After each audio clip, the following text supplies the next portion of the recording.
They dragged him to the edge of the village, his family watching in silence. His father's face was like stone.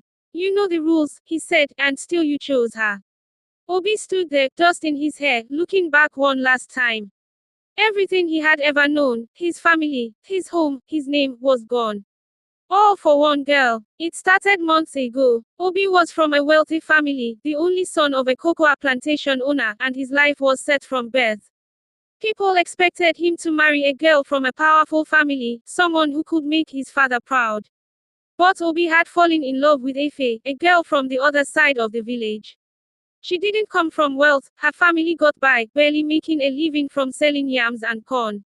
But to Obi, she was everything: bold, fierce, the kind of girl who could turn his world upside down. They would meet in the evenings by the river, talking about dreams, about leaving the village together, about a life no one else could understand, but word soon got out.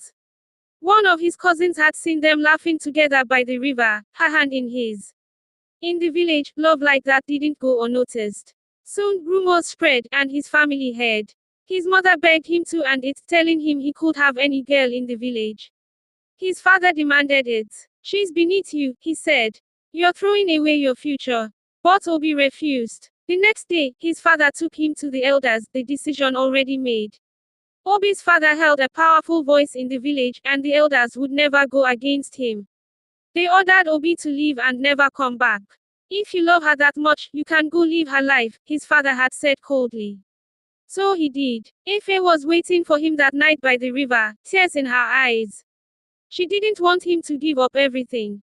But Obi held her hands, saying he would rather have a simple life with her than a wealthy one without love. Together, they left the village, going from place to place, making a life out of almost nothing. At first, it was tough. Obi went from being the son of a wealthy man to doing various jobs, anything he could find to support them both. Efe found work selling vegetables at the market, and they rented a small room with one bed, one chair, and a leaky roof. But they were together, and in that small room, Obi found something he would never have had in his father's grand house. Peace. Years passed. They built a little family and, over time, people stopped talking about them. His family, as far as Obi knew, went on as if he had never existed. But in the end, he never regretted his choice. He had Efe, and together they built a life from nothing, just as they dreamed. And even though he'd lost his family, his name, and his wealth, he always felt like the richest man in the world. Thanks for watching. Don't forget to subscribe.